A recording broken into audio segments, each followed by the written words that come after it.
Hi friends, welcome to Raga's kitchen. Friends, இன்றைக்கி வீடியோவில் நல்ல சுவையான அதே மாதிரி ரொம்ப ஆரோக்கியமான ஹெல்த்தியான ஒரு டிஃபன் ரெசிபி தான் ஃப்ரெண்ட்ஸ் பார்க்க போகிறோம். இன்றைக்கி நம்ம செய்ய போகிறது கருப்பு கொண்டக்கடலையை வச்சு நல்லா சுவையான தோசை எப்படி பண்ணலான்றது பார்க்கலாங்க. இந்த தோசை செய்கிறதுக்கு ஃபஸ்ட்டு ஒரு பவுலில் 1 கப் அளவுக்கு கருப்பு கொண்டக்கடலையை நல்லா ஒரு 2-3 தடவை கழுவிட்டு தண்ணி ஊற்றி ஒரு 7லேருந்து 8 மணி நேரம் ஊற வச்சுக்கோங்க. நீங்கள் காலையில் டிஃபனுக்கு செய்கிறதா இருந்துச்சுன்னா நீங்கள் நைட்டே ஊற வச்சிட்டிங்கன்னா நம்ம காலையில் அரைக்கிறதுக்கு சரியாக இருக்கும். 1 கப் அளவுக்கு கொண்டக்கடலை எடுத்து நான் ஊற வச்சு எடுத்து வச்சுருக்கேன். 1 கப் கொண்டக்கடலைக்கு 1/2 கப் அளவுக்கு இட்லி அரிசி. நம்ம எப்போ அரைக்கிறோமோ அதுக்கு ஒரு மணி நேரத்துக்கு முன்னாடி 1/2 கப் அளவுக்கு இட்லி அரிசி எடுத்து நல்லா கழுவிட்டு தண்ணி ஊற்றி ஊற வச்சு எடுத்துக்கலாம்.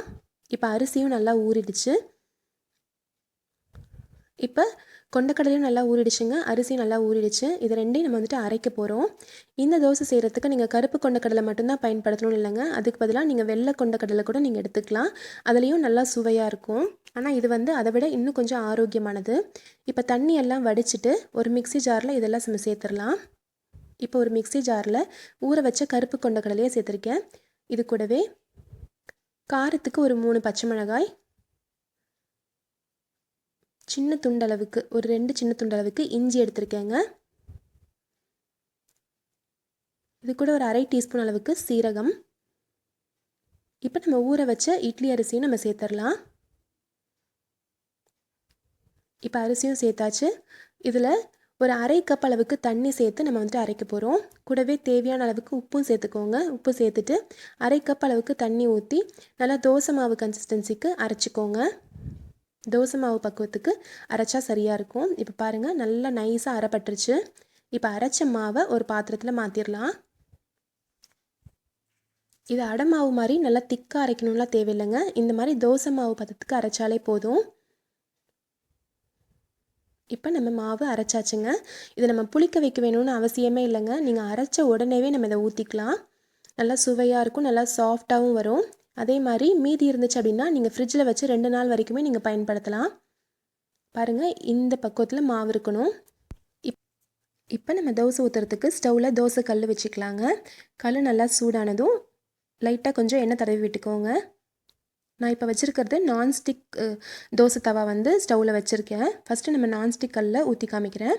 கல் நல்லா சூடானதும் ஒரு கரண்டி அளவுக்கு மாவு ஊற்றி நம்ம சாதாரணமாக எப்போயுமே தோசை மாவு எப்படி நம்ம தோசை ஸ்ப்ரெட் பண்ணி விடுவோமோ அதே மாதிரி ஸ்ப்ரெட் பண்ணிக்கலாம். நல்லா மெலிசாக ஊற்ற வருங்க. நீங்கள் விருப்பப்பட்டால் ஊத்தப்பம் மாதிரி கூட கொஞ்சம் மொத்தமாக கூட ஊற்றிக்கலாம். மெலிசாக ஊற்றும் போது குழந்தைங்களுக்கு நல்லா கொஞ்சம் கிறிஸ்பியாக இருக்கும். இப்போ தோசை ஊற்றியாச்சு, நல்லா ஸ்ப்ரெட் பண்ணி விட்டாச்சு. இப்போ சுற்றி கொஞ்சமாக எண்ணெய் விட்டுக்கலாம். ஒரு பக்கம் நல்லா வெந்ததும் நம்ம இதை திருப்பி போட்டுக்கலாம். பாருங்கள், வெந்துருச்சு. இப்போ நம்ம திருப்பி போட்டுடலாம். நல்லா பேப்பர் மாதிரி நல்லா மெலிசாக தோசை ஊற்றிருக்கேன்.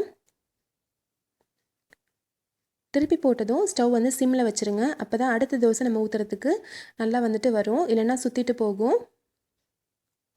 இப்போ இந்த சைடும் நல்லா வெந்ததும் நம்ம தோசை எடுத்துடலாங்க. நல்லா மொறுன்னு கிறிஸ்பியான கொண்டக்கடலை தோசை ரெடி ஆயிடுச்சு பாருங்கள்.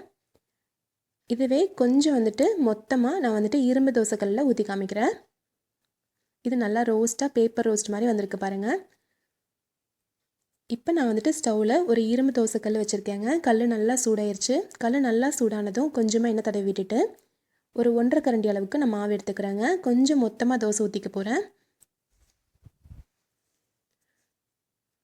மாவு ஊற்றி இந்த மாதிரி நல்லா ஸ்ப்ரெட் பண்ணி விட்டுக்கலாம். இதுக்கும் சுற்றி எண்ணெய் விட்டுக்கலாம்.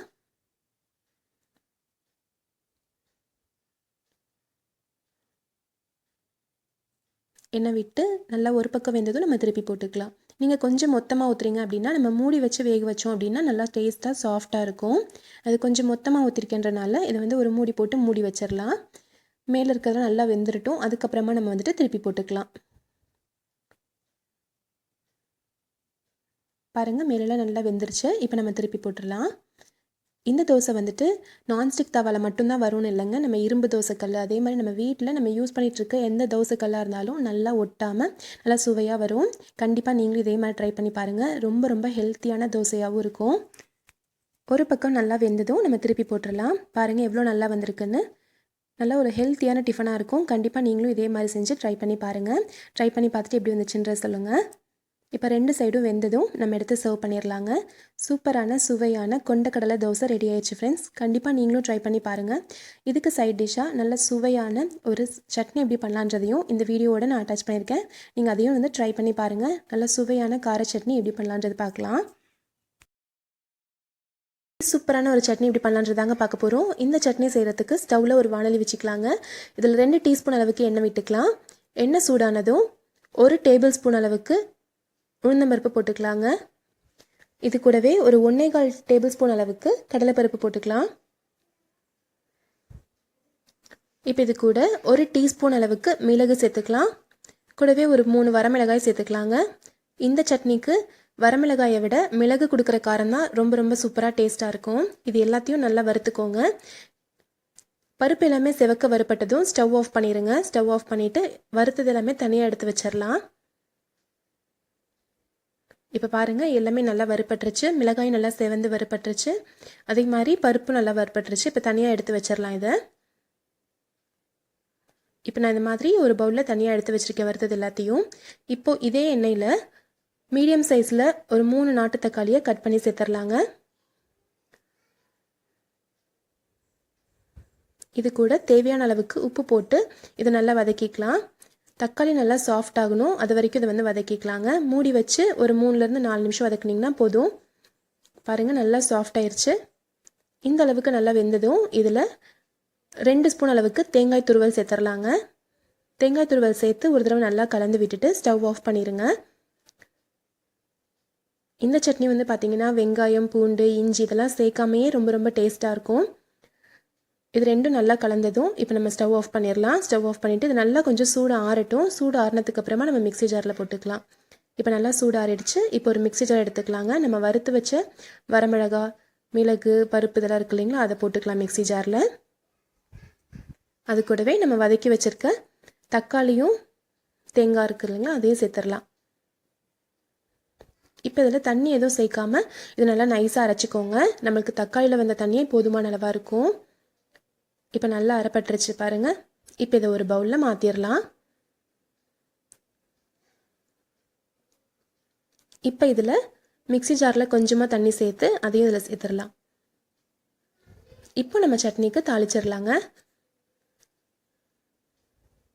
1 ஸ்பூன் எண்ணெயில் 1/4 ஸ்பூன் அளவுக்கு கடுகு, 1/4 ஸ்பூன் அளவுக்கு உளுந்தம்பருப்பு, கொஞ்சமாக கருவேப்பிலை போட்டு நல்லா பொரிஞ்சதும் இதில் நம்ம சேர்த்துடலாம். சூப்பரான டேஸ்டியான தக்காளி மிளகு சட்னி ரெடி ஆயிடுச்சுங்க. கண்டிப்பாக நீங்கள் ட்ரை பண்ணி பாருங்கள். இட்லி தோசைக்கு சூப்பரான ஒரு சைட் டிஷ்ஷாக இருக்கும். இந்த சட்னி பிடிச்சிருக்குன்னு நினைக்கிறேங்க. பிடிச்சிருந்துச்சுன்னா நம்ம சேனல் ராகாஸ் கிச்சனில் ஒரு லைக் கொடுங்க. ஃப்ரெண்ட்ஸ் கூட இந்த வீடியோவை ஷேர் பண்ணிக்கோங்க. சப்ஸ்கிரைப் பண்ணி வச்சுக்கோங்க. தேங்க்யூ.